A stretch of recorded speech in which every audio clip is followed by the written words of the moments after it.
Yes, sir. Welcome back to Talkin Nets, episode 39, a special episode. We have got a special guest, the smoothest voice you've ever heard on the Yes Network, and definitely on this pod. One, Michael Grady joins us today. Michael Grady, say what's up. Good to be on with you guys. No, appreciate you, brother. He's got the silky smooth R&B voice. Hudson, say what's up, bro. I'll take it. What's up, everybody? How are we doing? But honestly, let's just get into it with Michael because I know that's what everyone's here for. Yeah, of course. So we had Iron Eagle a couple weeks ago, and I've been trying to get the whole Yes Network crew, and I was able to reach out to Grady. He was nice enough to set up a time and come on. So for those of you that don't know, if you watch the Nets, you should know exactly who Michael Grady is. But if I got to fill you in a little bit, he's a Brooklyn Nets courtside reporter, hailing from Indiana. He's been with the Nets the last 3 years, the Yes Network the last 3 years. You might even have seen him on Yankees batting practice. Guy's got an Emmy under his belt. He does some photography. He lives on the Jersey side. Michael, let me ask you a question, right? Mm-hmm. You being from Indiana, did you grow up a Pacers fan? Are you really a Pacers fan? Now you're a Nets fan? Give us some background on, how you got into basketball and who you were originally rooting for, and I guess how you made your way to New York. Yeah, I grew up a Pacers fan during that Reggie Miller era that bled into the Jermaine O'Neal and the Ron Artest era, and then I started working with the Pacers. Probably around 2008, doing MC stuff. And then became the PA announcer Paul George's rookie year and was the PA announcer for the Pacers all the way through Paul George's last year with Indiana, doing the PA stuff before moving to New York. And so also hosted a morning radio show for 8 years there in Indianapolis and was a sports anchor too on one of the local TV stations. So did a little bit of everything out there. But yeah, Pacers fan, Colts fan. When you work with the team, the energy changes a little bit. Of course, you're a fan. You want to see them do well and things like that. But when you come to New York, you're in that Brooklyn Nets locker room. One of the things I realized the very first time the Nets and the Pacers played each other, the enjoyment of my job rests on how well the Nets play. And so if they have an incredible performance, I know that I'm going to have a good time in that locker room. And if they stink it up, then it's not so fun in that locker room. So I found myself pulling from the Nets right away.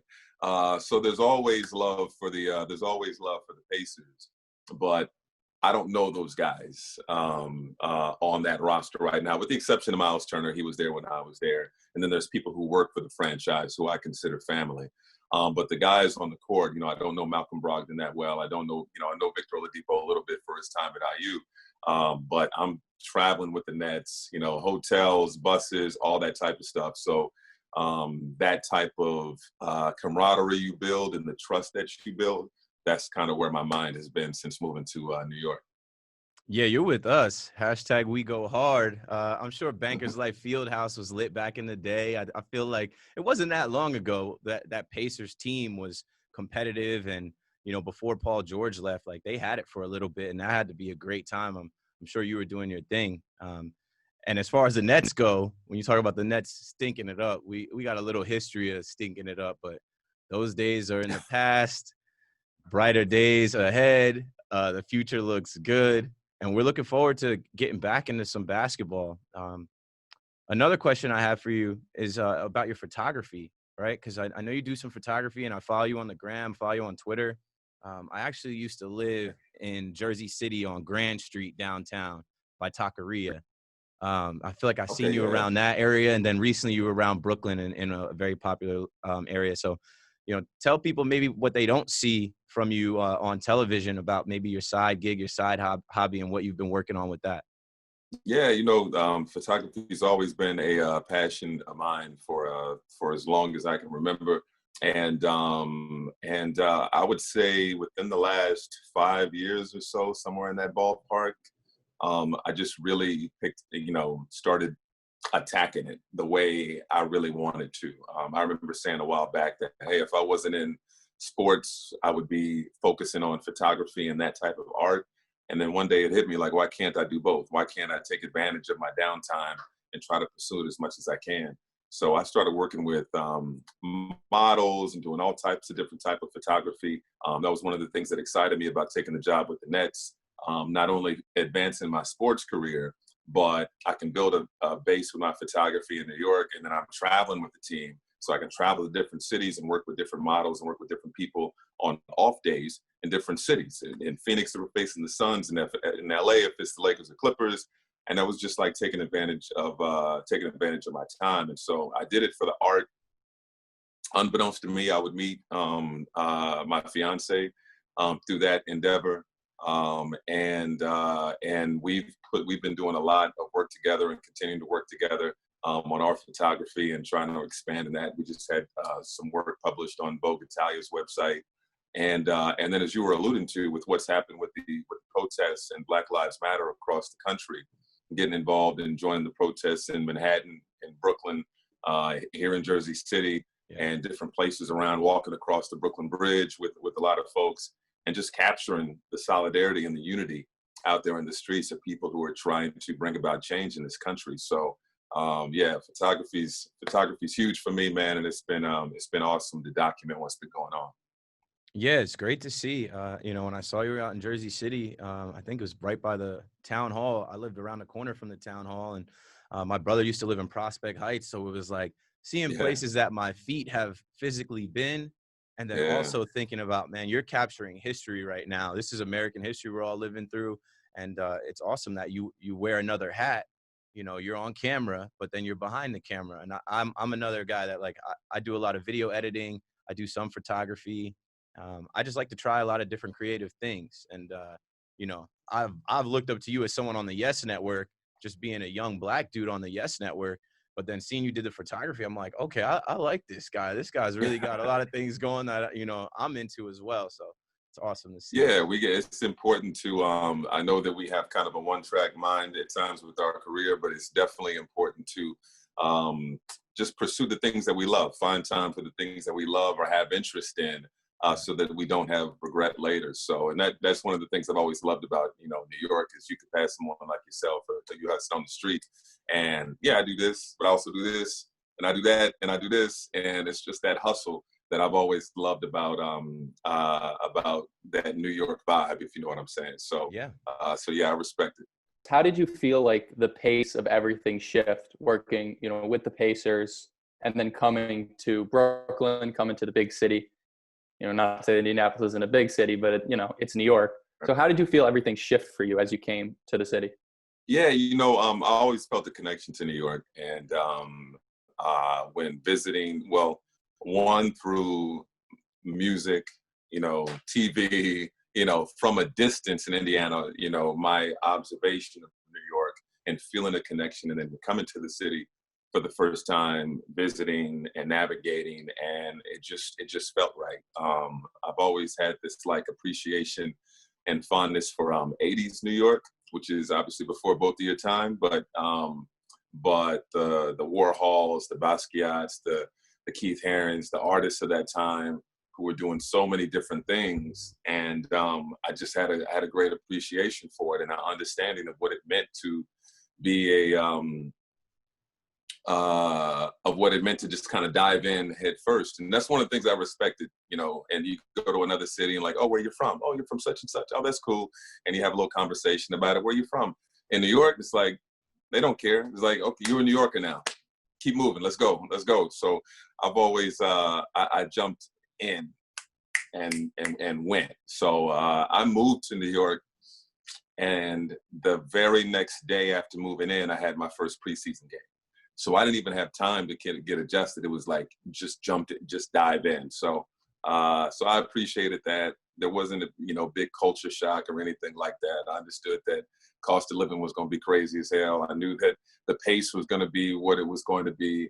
And the people were, the perception about niceness, rude people in New York is not really what a lot of people like to think it is. A lot of people are really cool, people really dope here. And it felt like family from day one. That's good Awesome. stuff. I think in Brooklyn especially, there's that kind of a more familial vibe, whether it be from the Nets or even just, like the borough itself. It always seems Yeah. to be more together. And the Nets, they showed a lot of solidarity along with the Barclays Center. They were a rallying point for a lot of these Black Lives Matter protests, as well as they've done a lot of work with, the gay community and all of their Pride nights. So, you yourself being, an outspoken activist, how does it feel to be a part of an organization that supports these movements as much as the Nets and the Barclays Center do? I mean, it just feels right. It makes you feel comfortable, and knowing that the people that you're affiliated with, that they have your back. And when there's serious issues like this going on, not every company is taking that approach. Some of these companies have the feeling that saying the words Black Lives Matter is controversial, when really there's nothing controversial about it. There's nothing controversial about fighting for change and saying that police brutality and racism and racial oppression is wrong. And so, having the courage to say that, despite whatever backlash there may be from people who are ill-informed, you just certainly respect that. And when you make a move like what I did, where I had 3 different jobs in Indianapolis, radio show, sports in the evening, PA announcer for the Pacers, in some people's eyes, there's really no reason to leave. But I wanted to see how far I could push my gifts that I had been working on since, my high school years. And so there's certainly risk involved when you move out of your comfort zone. My family, friends, everybody there in Indianapolis, and then moving to New York, where I really didn't know anybody. And I'm going from the work environment that I had there and the people that I knew and worked fairly well with in Indianapolis to an entirely group of people who I don't know, and for organizations that I'm not all that, familiar with, other than what I see on television. But to make that move and to see how welcoming those people are, to see how inclusive and how diverse the Nets organization is and the Barclays Center is, it's just one of those reaffirming things that, man, you made the right call, you made the right decision in coming out here, and let's all unite and bring about change. We're on the right side of history. I feel like, Talkin Nets, our podcast, we took the opportunity to speak for Pride Month. Today being July 1st, we're the first day out of it, but I feel like we definitely did some work and put some things out there to maybe change some opinions. Also, obviously, with the movement that we've seen for Black Lives Matter, the Barclays Center being a hub, the whole franchise from the Nets to the Long Island Nets to the New York Liberty coming out and making a statement before others were ready to make a statement and doing it the right way. We're all on the right side of history, and I feel like we are making progress and we're getting there. This is just the beginning, and it's great to have someone like yourself using their platform, using their talents, and hustling. Before, when you said, talking about hustle, like that's the combination that people have to realize. If you want to be successful, it's hustle with talent and just not being afraid to jump out there and not being afraid to use your platform and do what's right. And I think we're getting more people than ever to understand that, and more people than ever are realizing that, hey, I might be a broadcaster, I might be a podcaster, I might just be a college student, but I have a voice, I have an opinion, and if what I'm saying is right, it's worth you listening and it's worth me putting it out there. So, Hudson, you got any other questions for Michael Grady? I mean, I guess the last thing I want to say is, all right, so obviously you came from Indy. We got another person within the Nets that also came from that Pacers organization. 2 big acquisitions, Karis LeVert, Michael Grady. Which one was a bigger acquisition for the history of the Nets? Well, only one of those guys dropped 50 on the Celtics on national television. Yeah, I'm gonna give it to Karis. Karis is a special talent, and I don't think very many people thought he would blossom the way that he has blossomed in the NBA, given his injuries that he had in college. And so I know their injuries have creeped up in his time in the NBA as well. But man, when he is on, he is something special. So no, I'm gonna give it to K. He's the main event. He's the main event. I don't even know if I'm the appetizer. Hey, that's a perfect segue into our segments, because I'm hoping Karis is the main event, probably averaging 30 points when we get to Orlando. And it's time now to get into our actual episode, into our segments. For the listeners of Talkin Nets, we do the segments like this. We start off with what's now, talking about what's now in the NBA and in just the basketball world. Then we go into what's Nets. But this week and last week, we've been getting a lot of reports of who's in and who's out. So we're adding a new segment in called Who's In, Who's Out. Then we'll go to what's Nets, and then we'll go to what's next. Looking forward to next week, this whole month, and talking more about what's to come. So Grady's going to rock with us. He's going to stay on the pod. He's going to talk a little bit about everything that we've got, different news, different updates, things that have come out in the past week. So let's get into it, starting with what's now. Players can replace names on jerseys with statements of social justice, but it just came out that they will not wear names of any deceased person or people. So I think this is a good move by the NBA, letting the players, show, I guess, solidarity with the jerseys and also show support for whatever they want to show support for, bigger than just having their last name as they usually would. What do you guys think about this move to have statements on the back of the jerseys, or maybe acronyms, or, I mean, who knows? We'll see what happens when it happens, but we know they won't put any names of people that have passed, but they will have the open option to write whatever they'd like. I think it's a good move. I think it's a good gesture. I think that the NBA has no choice, given some players' reservation about going and losing momentum in the movement, that they have to do something and think of ways that they can keep the message flowing. Not just the Black Lives Matter, but whatever is on the hearts of these players who are going to be competing in Orlando. And so I think it's a good gesture. There's certainly more, and I think more will come out on other things that they are going to be doing. But that's one way that players individually can get their message out about something that's near and dear to their heart, something that's very important to them. And it'll be the topic of one-on-one interviews before and after games and things like that, where guys can let their voice be heard about what's important to them. You know, like Grady said, it's necessary. The NBA had to come out. They had to do something like this with all of the concerns that players are raising. I mean, players are talking about, not playing because they don't want to lose momentum. They don't want to stop the movement. But aside from that, I also think it's a great move for the NBA, because the amount of content, for them as a business that this is going to generate is going to be huge. I mean, obviously we're going to see a lot of people, talking about, BLM and all of these other issues, but we're going to see people like Spencer Dinwiddie, who's coming out. He said he's going to put trillions on the back of his jersey if he plays. Obviously things have changed since he said that, but he's trying to bring light to other issues. So I think it's great for the NBA, both from a social justice perspective, but also the NBA is a smart league. They know how to make content for themselves. And that's just a ton of content that they can create right there, just out of, the names on the back of people's jerseys. Yeah, we saw Ja Morant, number 12. I think he put on his Instagram story or something. A fan made a jersey that said FUCK 12. And then he had to come out and apologize for that. He's a young guy. I think he was going more for the social media angle, making a joke. We obviously know he wasn't going to come out with that. This is going to be positive, peaceful. I'm looking forward to seeing what guys come up with. Also looking forward to Black Lives Matter being on the court. Grady said, this is not a political statement. There's nothing to debate here. It's very simple unless you decide you want to complicate it. And I don't know. I know you, Hudson, you watch a lot of soccer, or I know you've seen the Premier League. The Premier League, I don't watch a lot of soccer, but I did watch some Premier League in the office, and I noticed they have a big ad or a big banner in the front row that says Black Lives Matter. This is in Europe. This is overseas.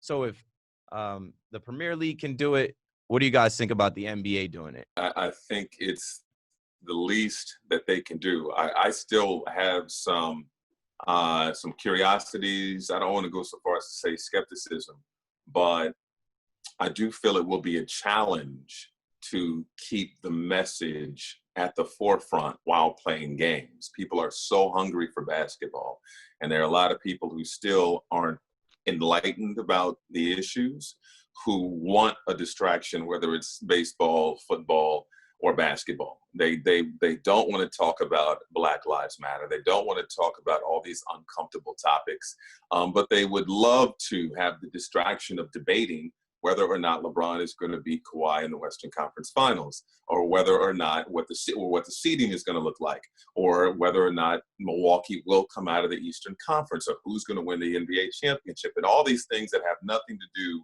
with what so many have been passionate about, and the fire that's been lit under a lot of people over the course of the last month. And so I think it's a terrific gesture to have it there on the court. I think it's important that it's there on the court, and whatever they can do that while they're playing basketball to remind people of what is extremely important at this time.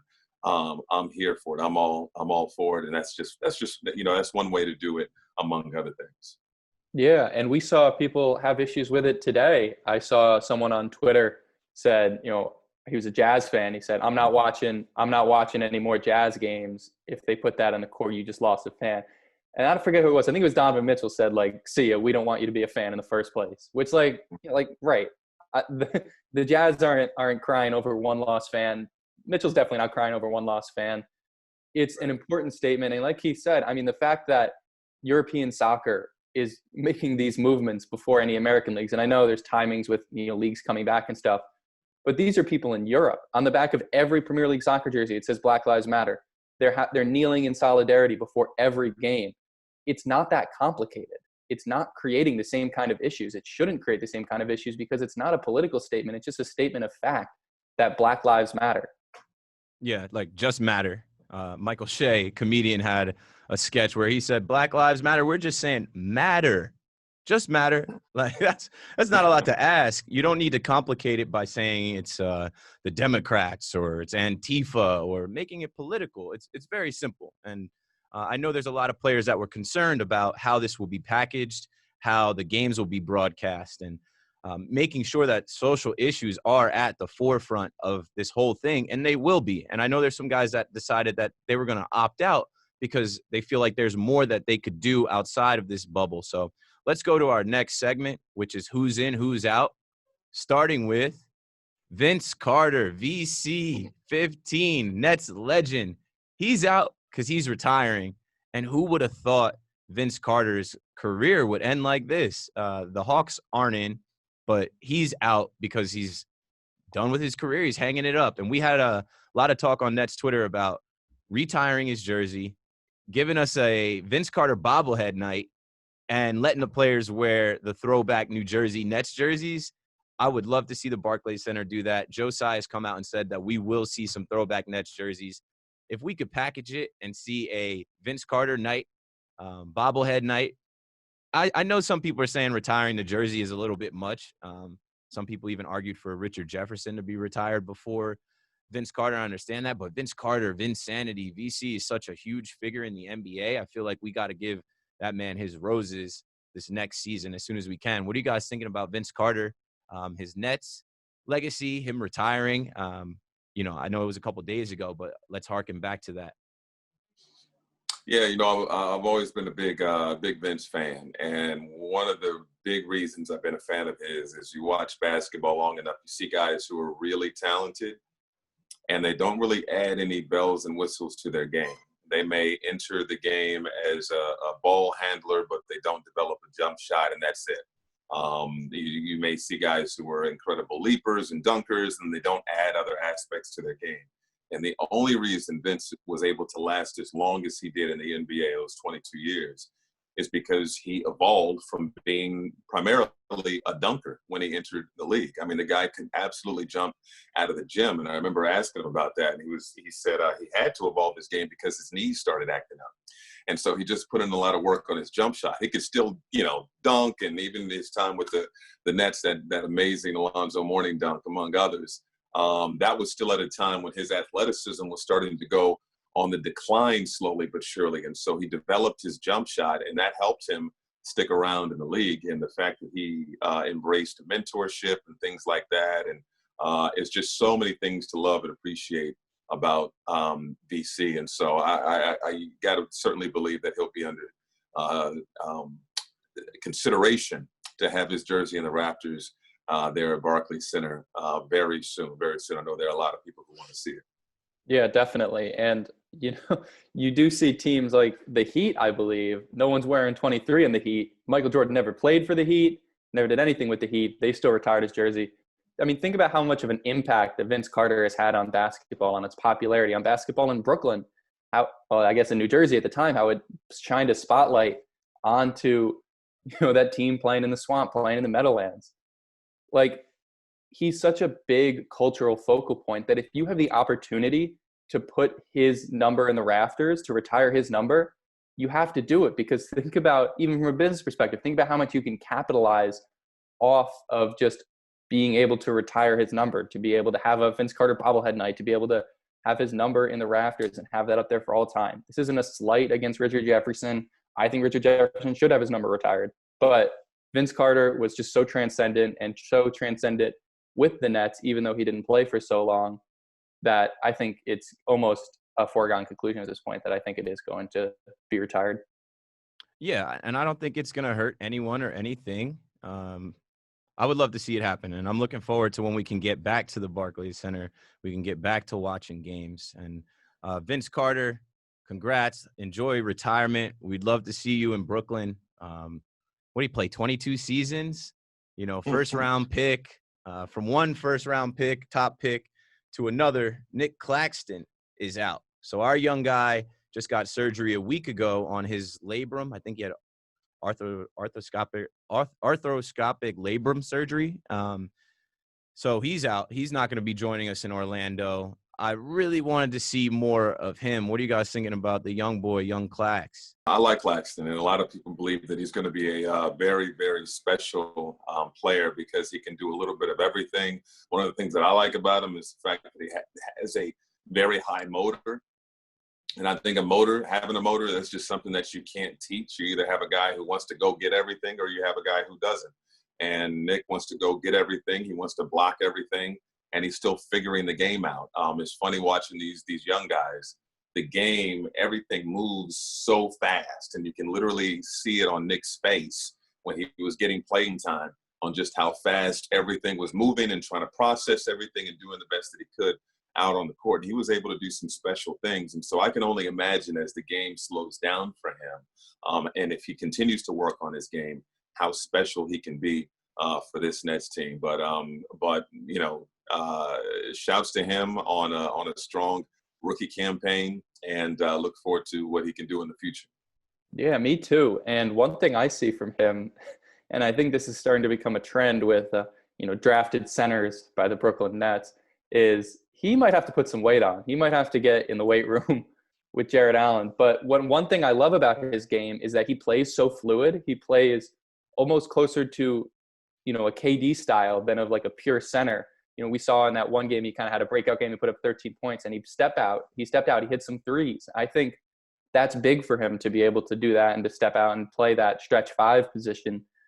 Because if he isn't, if he can't put on that big weight, if he can't, end up looking like DeAndre Jordan, he is going to have to learn to step out. He's going to have to play that part of his game. And the way he plays, and he's just so smooth, I think there's a good possibility that he can work on that and he can step out. And I think that would be big for him in the future, as well as just the Nets in general. Yeah, when he was playing, I think I saw some people giving him Chris Bosh comparisons, and some other players, they were saying that Claxton could be like. And I'm sure he learned a lot this season from Big J, and then I'm sure he also learned a lot from DJ, which is our next guy who's out, DeAndre Jordan. He's got the coronavirus. Supposedly he got it when he came back into market, like when he came back to New York, and he's opting out, which I'm fine with because I feel like, hey, take the time to rest along with KD and Kyrie, who, we acquired you along with KD, Kyrie. The vision is to see you run up and down the court with those guys. So be ready for that and, get your health together. And what are you guys thinking about DJ Dimes? I call him DJ Dimes like Danny Dimes because he's always dropping a dime, picking it up. Right. No, I'm in agreement on that, take your time, focus on yourself, your family, get your body right, because this next season is going to be massive. And so, look, the team that's going to be going out there to Orlando, they're going to go to compete, try to win as many games as they can, make as much noise as they possibly can. And at the same time, there is still so much excitement building for what the team is going to have come December when the next league year starts, with Kyrie, with Kevin, DJ, and as many healthy bodies as they possibly can. And so that's a part of the focus too. And there'll be a lot of evaluating and seeing who's going to be a part of this future of this team, with the guys that are going to Orlando. And so yeah, it's definitely layered. It's about getting your mind and body right, but also thinking about what's best for you and your family, given the fact that we are still in the midst of a resurgence of this virus, and that so many people are starting to get it, and fears about Orlando and the security of this whole thing. And so for DeAndre getting it and deciding not to go, no issues with that whatsoever. Wilson Chandler doesn't have it from what we know, but made a similar decision that what's best for him and the safety of himself and his family was to not go and not risk it by going into that bubble. Yeah, you can't knock anyone who is protecting their family who cites that as a concern. You really can't. There's just nothing you can say there. A lot of people on NBA Twitter have tried to, but I mean, what is there to say? If you're protecting your family, you're protecting your family. And I think what's good for him is that his spot is all but secured. He is exactly what he's going to be for next year and the year after that. So it's like almost whatever at this point. And I'm kind of in a spot where I'm like, okay, he's out. That just means we have more time to see Jarrett. We can see what he has to do. And I think he's a guy, Jarrett Allen, that has to prove a lot of doubters, a lot of haters wrong and show what he can do. And I think having less competition for minutes and being forced into these situations where he is going to have to play is big for him, because we need to see if he can continue some kind of momentum that he had going into, the stoppage. Yeah, and last but not least on who's out, Grady just mentioned him, Wilson Chandler. Now, Wilson Chandler, if you listen to this podcast, you know I'm not a huge Wilson Chandler fan. His time with the Nets is up, and I'm not going to use this opportunity to knock him because we're not talking about his basketball play. We're not talking about him on the court. The Nets signed Justin Anderson to replace him. Wilson Chandler cited opting out, I think, to spend time with his grandmother and his family, and he's very outspoken on Twitter. He's spoken a lot, I think, in defense of Kyrie with Kendrick Perkins, and just about, social issues and the coronavirus, just everything he's spoken out. So good luck to him, and wish him well, but he will not be joining us in Orlando either. And I think now we should go right into what's Nets and talk more about the Nets. The Nets practice facility reopened June 30th. That was yesterday. And Woj tweeted out that the facility opened after being closed for several days. And the Nets had recent positive coronavirus tests with DeAndre Jordan and Spencer Dinwiddie. Spencer, who we're going to talk about now, he's been tweeting stuff out. He said, I think this morning he said day 6 that he's stuck in bed.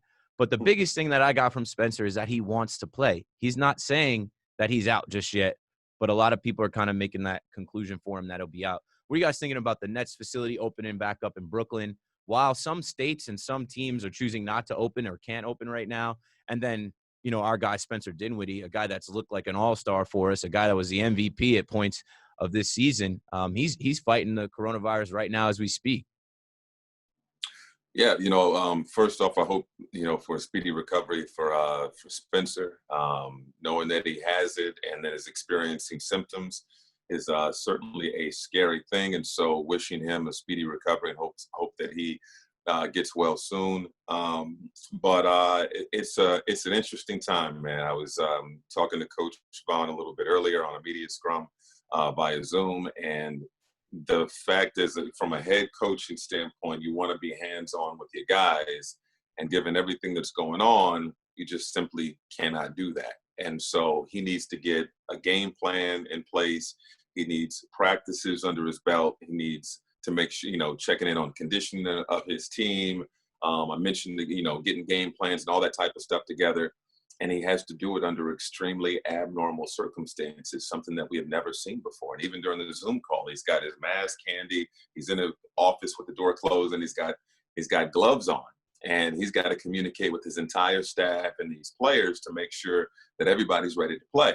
And not the players that he had back in mid-March when everything was shut down. Tyler Johnson is now in the mix. The other guys who are more role players are going to have to be relied on a whole lot more. And so with the facility opening up, they have a tough task ahead of them as they prepare to get ready to go to Orlando. Being able to have Spencer Dinwiddie back would obviously be a huge help because of all that he's able to do on the basketball court. And that 1-2 punch with him and Karras would be something fun to watch from a Nets fan perspective as we see them compete to secure that spot in the playoffs and then see what they do in the opening round. So would love to see him out there with respecting the decision that he makes, but we know what a difference he makes when he's on the court.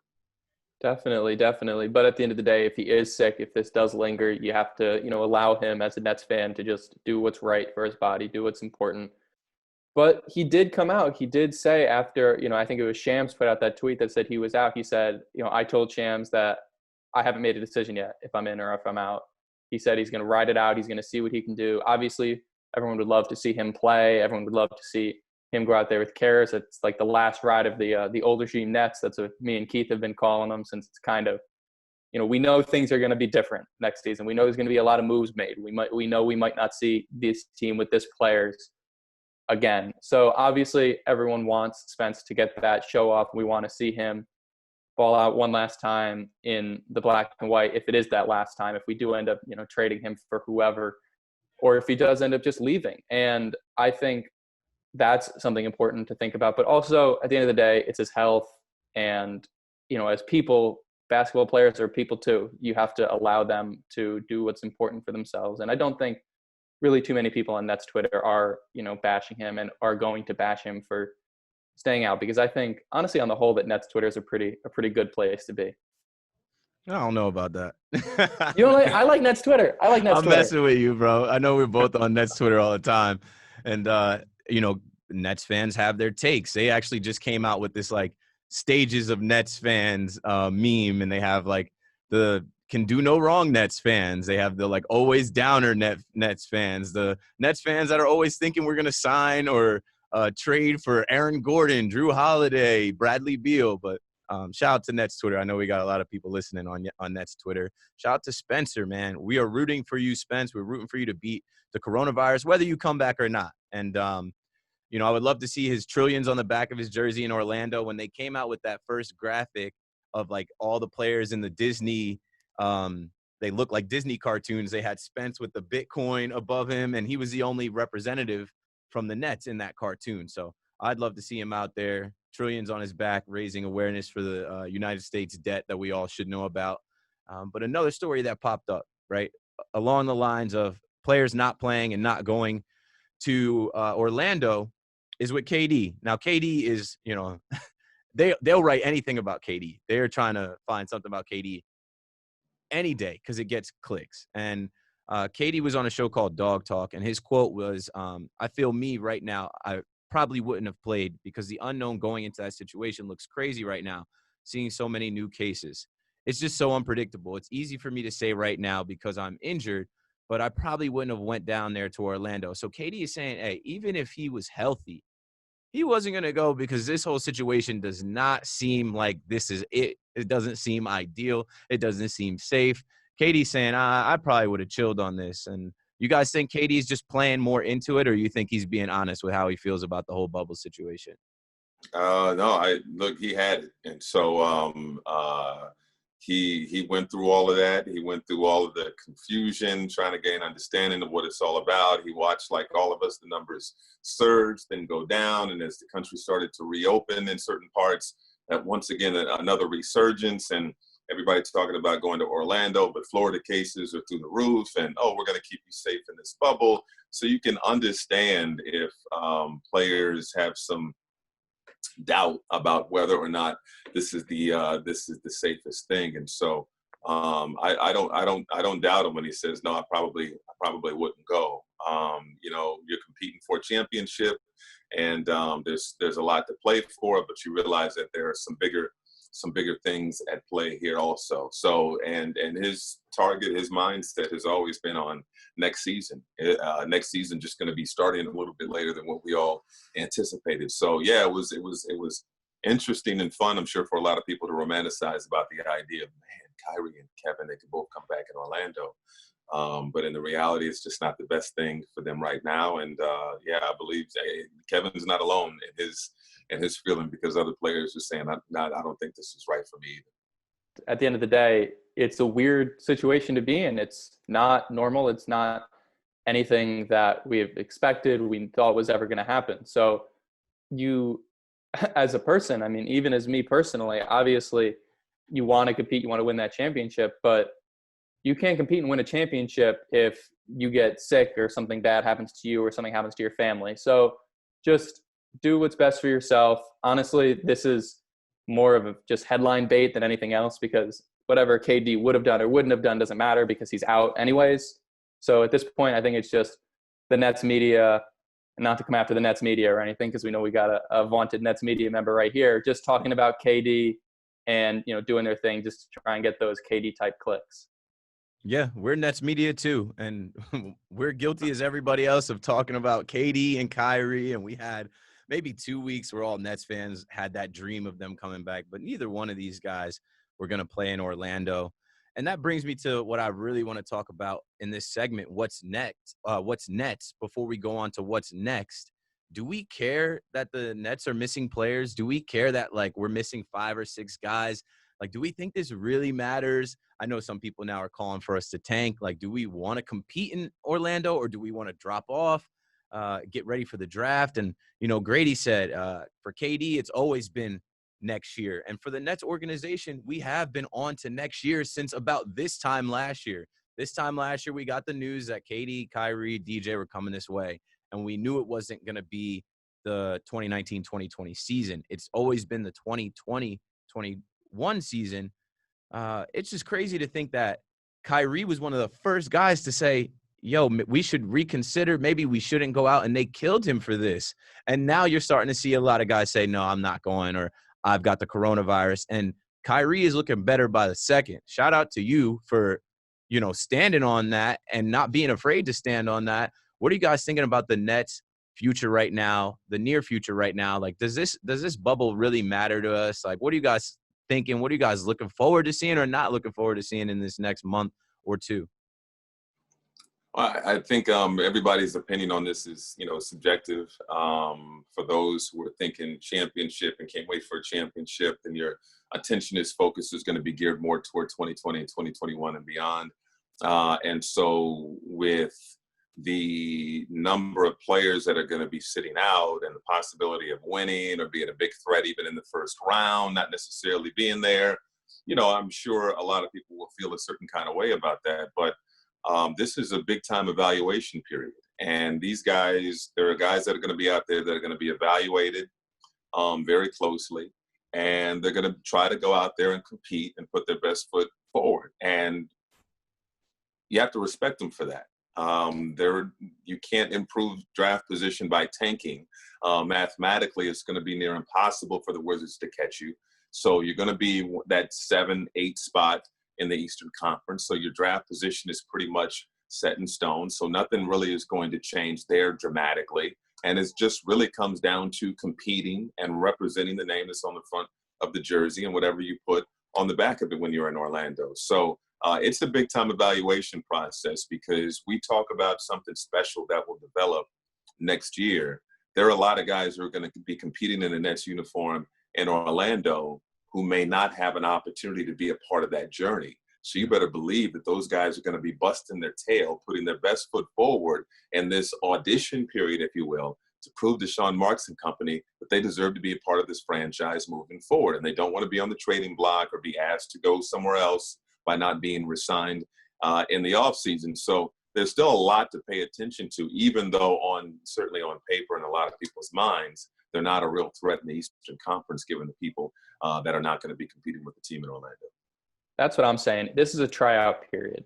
This is a time for these players to come out and show that they have what it takes to be on a team that's led by KD and Kyrie.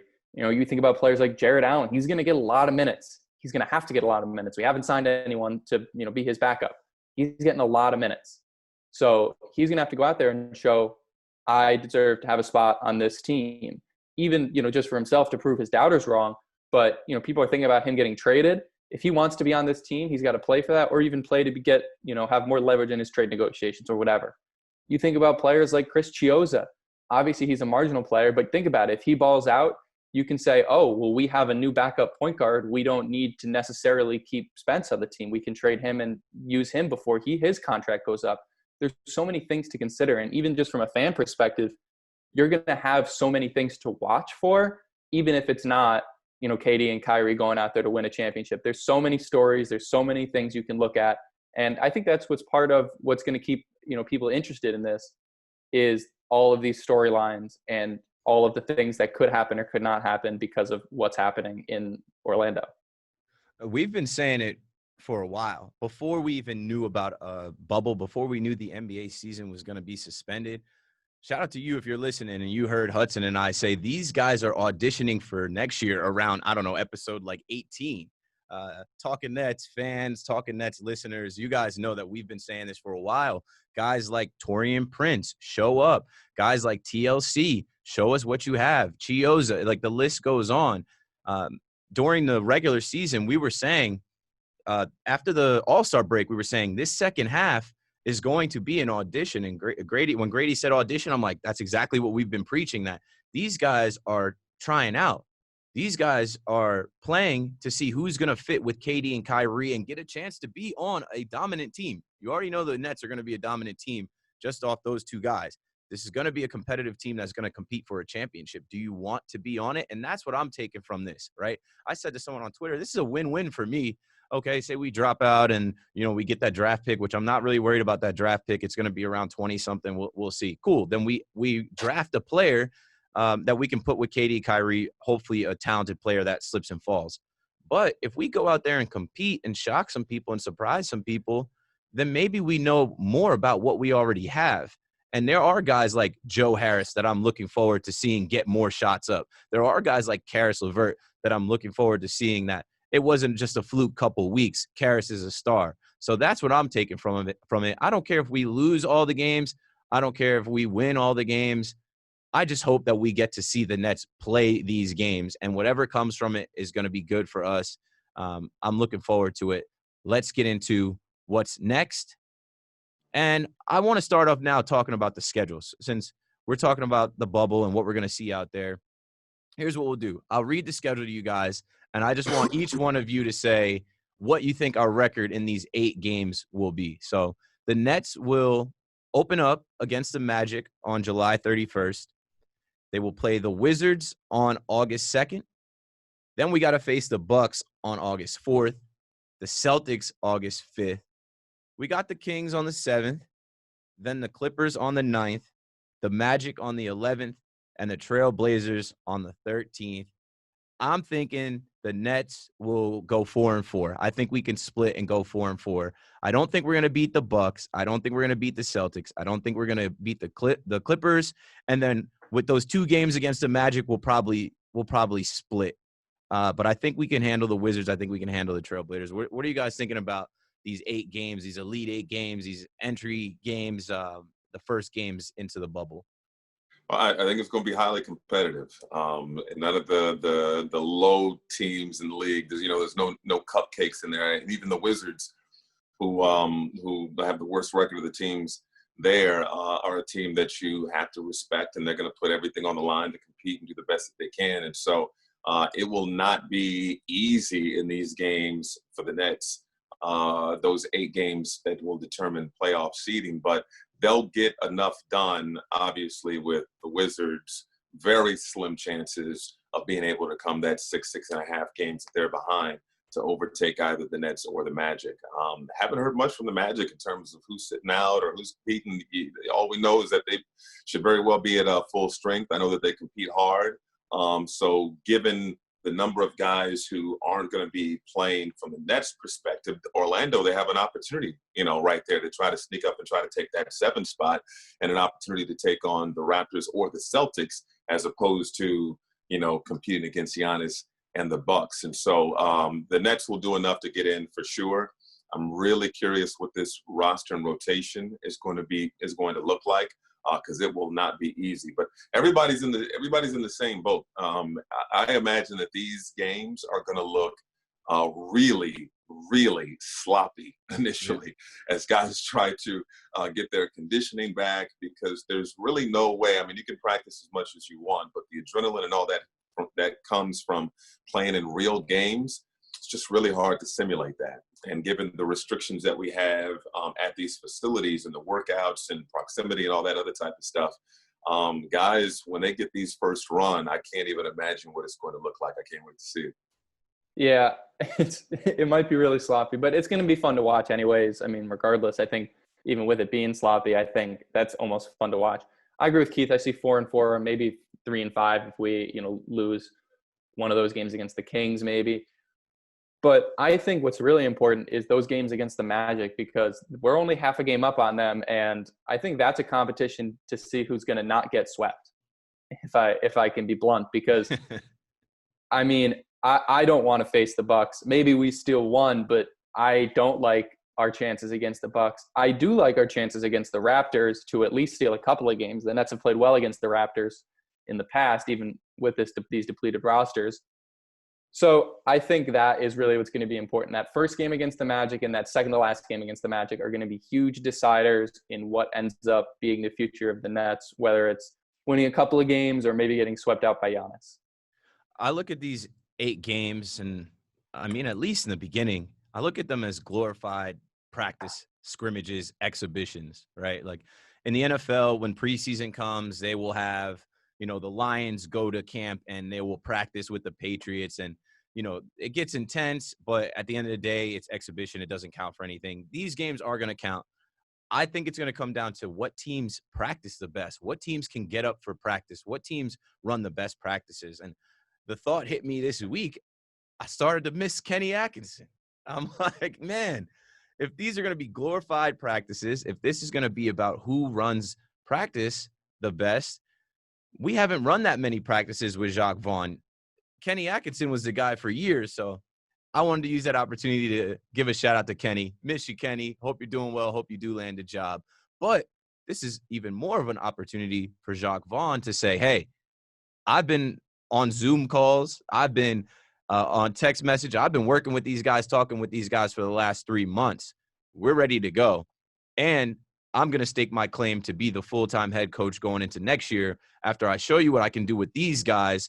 If he can come out there and make something out of nothing with, some of these guys that people haven't heard of, like Tyler Johnson and Justin Anderson and Jeremiah Martin, like if he can make something out of these guys, then he gets a step ahead of, I don't know who else is in the coaching search, but it definitely gives him a point when it comes time to see who's going to be the head coach for the Brooklyn Nets. All right, let's go for it. Sorry. Mm-hmm. Yeah, no, he's got to do it with, again, under unprecedented circumstances, almost with one hand tied behind his back. And so if he's able to do a strong job and get the most out of these guys, it's certainly a feather in his cap. I think that for Sean, he's going to be looking at a number of different things. He has a relationship with Jacques already. They have had a ton of conversations over the course of these past 3.5 months. And so there's a lot that's going to go into that decision-making on the next head coach, and Jacques certainly is in the driver's seat right now, and I'm very curious to see how guys respond to him over the course of these next few weeks. I think they're going to respond well, and I think they're going to shock some people. And I'm obviously a homer. I'm rooting for the Nets. I can't wait to see it. Win, lose, draw, whatever. I think it's going to be an exciting time, and I'm rooting for it to actually happen. Now, the next thing I wanted to talk about is this bubble is supposed to cost the NBA more than $150 million. Now, we saw Spence come out with a tweet where he said, if some of the world's best businesses or if some of the world's best business minds agree to invest $150 million into something, imagine the multiples they're expecting in return, not only this year, but in the future. And they're saying that this bubble is going to cost $1.5 million a day. And they're also talking about the coronavirus potentially stopping the restart. So let's talk about the finances and the money involved with this thing. What are you guys thinking about? If it actually does go down, we're going to get those TV deals. The TV money is going to come through. There's going to be advertisers involved. There's just going to be, more people talking about the NBA. But if the coronavirus shuts it down, it's going to be a huge loss. anything you guys got on how much it's going to cost daily overall, and what the coronavirus might actually do to stop this? Yeah, well, again, the numbers continue to surge around the country, and Florida was certainly ambitious with reopening, and that's proven to backfire. And so that has a lot of caused a great deal of concern around the league in terms of reopening and how tight they can keep this bubble, and ensuring that everybody is going to be able to stay healthy throughout this entire process so that they can make money and salvage what's left of this season. And so that's Adam Silver's focus. That's the owner's focus. That some of these players' focus as well, as opposed to a layoff that would last until December and all the money lost in that particular scenario. And so it's not going to be cheap to have 22 teams in one site and to shoot this and document this in a way that's interesting for the viewer.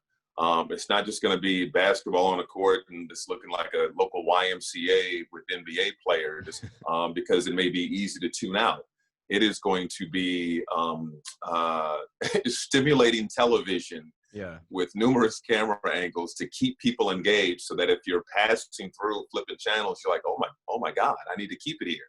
And to be able to stimulate a viewer the way that they need to, with the, you need a lot of bells and whistles, and that is not going to be cheap. So I can't wait to see what the NBA continues, what they're going to come up with in order to make this as entertaining as they need it to be without any fans there, to make it to make it must-see television, aside from just the fact that we're watching important basketball games leading into and through the playoffs. And so, and again, you're housing 22 teams, and then eventually 16, and it'll go, lower and lower there in Orlando. And none of this is cheap. And so they're trying to salvage the season and make some of that money back.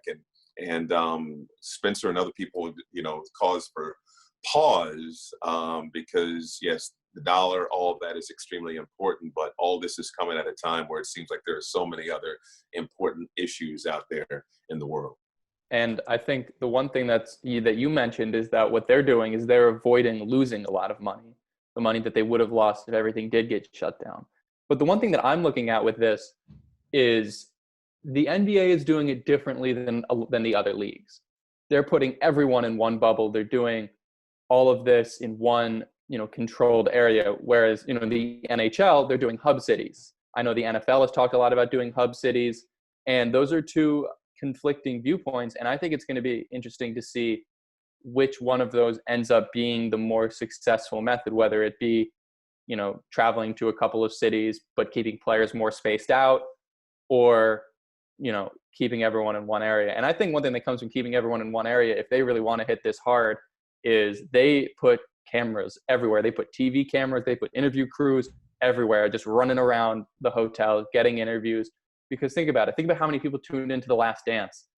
Like, tell me people would not tune in to watch what's essentially a reality show set in Disney World with all of the biggest NBA stars in the world. Yeah, the production value is going to be so high. And like I said multiple times, how they package this and how they deliver it is paramount.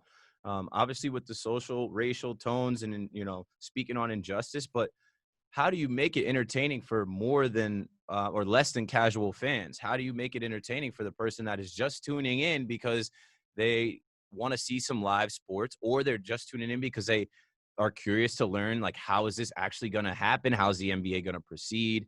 And speaking about the NBA proceeding, shout out to Adam Silver. I always say the NBA will lead and everyone else will follow. And he's been great. He spoke to Time Magazine and he said they're never full steam ahead on this, no matter what. One thing we're learning about this virus is it's unpredictable.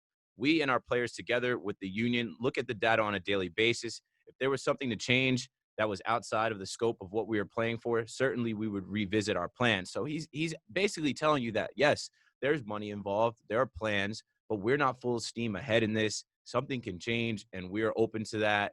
It's not going to be a situation where we force our players into the bubble where it's not safe for them. He said, we're going to see as we go. Certainly if cases are isolated, that's one thing. A lot of the determination will be our understanding of how our community became infected. That will be part of our judgment in the terms of whether we should continue or not. But certainly if we had a lot of cases, we're going to stop. You can't run from this virus. I think that Adam Silver is a very smart guy.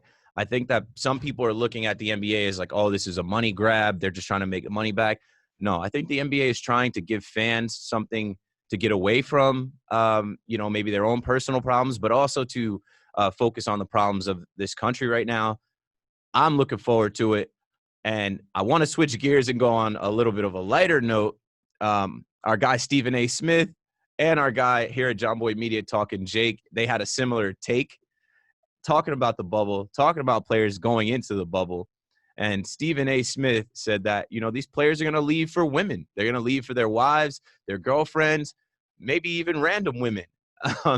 Jokingly, Jake said, well, when the bubble guidelines came out, Jake said, well, what's the rules around butt? What's the rules around getting butt? Do they get Orlando girl butt? Do they bring in butt? Are they allowed? I'm thinking about it. These guys definitely, like, they're NBA players. They're millionaires. They're used to doing what they want to do. It's a joking matter, but these guys are going to want to leave. You can't just lock these guys up in Orlando and tell them, okay, if you're going to win the championship, you got to go 3 months without seeing your wife or girlfriend. What do you guys think? Would you guys be down for Orlando if you knew you had to kind of quarantine and stay abstinent for 3 months? If you're a single guy on a team that's going to be projected to go deep in the postseason, that's a long time. If you're a team that's expected to be like if you're on the Wizards, for example, I'm sure you can keep it together. If you're on the Suns, I'm sure you can keep it together. But the intimacy part of it aside, just limited human interaction, period, for that longer period of time could drive certain guys insane. And so that certainly adds to the skepticism that you can control who comes into the bubble, who sneaks out of the bubble. This whole snitching thing, I saw this dude doing this or whatever. There's I think you used the word reality show. I mean, it could certainly be a reality show with what could unfold there in Orlando. So from a humorous standpoint, there's a human component to wanting that connection or wanting whatever it might be and wanting to split and do what you feel like you need to do. But the dangerous part for the league is the fact that, well, you're opening yourself up to this virus and this player comes back after having this interaction or whatever it may be, and then exposing so many different people. Like, these types of things, they're, hilarious to a certain standpoint, but it could really shut things down to a certain extent too. And so, it'll be something to keep an eye on. Listen, that's why we have D'Angelo Russell sitting by the door at all times, working on that snitch policy, making sure if anyone leaves, he's checking people's credentials on the hotline. They don't need any security guards. They just need D'Angelo Russell watching all the entries and exits. They're gonna have a big brother cam or like a Jersey Shore cam, like with the night vision, watching these guys' rooms as they're sneaking chicks in. All right, let's wrap this up. Last segment. What's on? I'll go first. I have nothing for you to watch. Do not watch TV this weekend. Go enjoy the 4th. Enjoy the holiday. I hope you're with your family and friends. But what I really hope is that you think about what this country is, right? Freedom, liberty, justice for all, celebrating independence this weekend. I want you to really think about where this country is and what this country is supposed to be.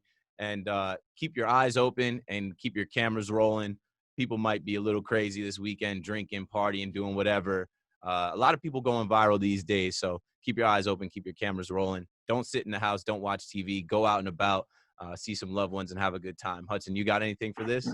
Yeah, let me give you guys a quick insight into the production that goes into making an episode of Talkin Nets. We have a notes document where we put all of our things, we have all of our things laid out. We have our categories, what we're going to talk about, all of our notes. And at the end, it says, what's on? And it says Keith and Hudson. Keith put his thing in before I did.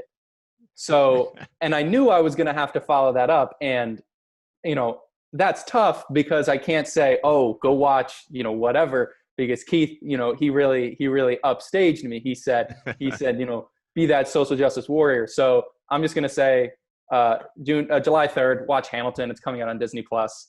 It's related to all of that. It's a good play. I don't know. Just watch it. That's all I got. That's a great one. We're going to the Disney bubble. Watch Disney Plus, Hamilton, America. I've never seen the Hamilton play, and I've been actually looking for something to watch on Disney Plus. So that was a good job, Hudson. Great job. Grady, you have anything for the people to tune into on Netflix or Amazon Prime? We usually close with like something for people to go watch. Ooh, no, nothing to watch. Just like you guys both said, stay abreast of what's happening socially in this country, and like you said, the people who were a part of building this country and the Declaration of Independence, all these different type of things. They wrote words that we can all appreciate, and all men created equal and all these type of things, but they weren't living it. And so those people I don't necessarily celebrate, but I certainly want to live a life where those words can be true, and that we all can be equal. We can all look at each other as equal. We can all be accepted, understand that Black Lives Matter, and the need to continue to speak out on that and try to bring about change in this country. So celebrate with your families, and keep that in mind. Let your voices continue to be heard, and be safe. Be safe not only with the virus, but we all know that on July 5th, all the viral videos of people who shot themselves in the face with fireworks come out. So do not be one of those people. Be safe with the fireworks. Keep the camera rolling. That's right. Yeah. Don't get JPP'd. That's right. So yeah, be safe. All right, Talkin Nets family, let's wrap this up. Leave a voicemail if you want to be heard on Talkin Nets. Leave a voicemail, 201-870-0461. Make sure you follow me on Twitter, Instagram, or don't, at Keith McPherson, my first and last name. Make sure you follow Talkin Nets, though, Instagram and Twitter, at Talkin Nets. Hudson, where can the people find you online? You can find me on Instagram and Twitter at @HudsonFlynn_. I'd like you to follow me. Just don't be mean. No clowns. Get out of here. We've had a lot of anonymous clowns showing up on the Talkin Nets social media recently. Yeah. So if you're going to be a clown, please be a clown, but don't be an anonymous clown. I got smoke. Smoke for these clowns. You're not going to come at Hudson and not see me. I'm popping up and I'm coming right at you, anonymous clowns. Grady, what about you? Tell people where they can find you online. Yeah, on Twitter at Grady, at Grady, and then on Instagram at the Michael Grady on IG. We'll be broadcasting games July 31st. So of course, find us on Yes Network as we prepare to get things ramped up, and we'll have programming on Yes Network, getting everybody prepared for Orlando. Gotta follow the company, follow the brand, #Nets on Yes. Follow our company and our brand at John Boy Media. Make sure you subscribe to the pod. Make sure you rate the pod and leave a review. Grady was on the pod. What a guest. Write something about Michael Grady coming on Talkin Nets. We will see you next Thursday. That's all we got for you. Thanks again, Talkin Nets crew. We love you guys. Let's go Nets, bro.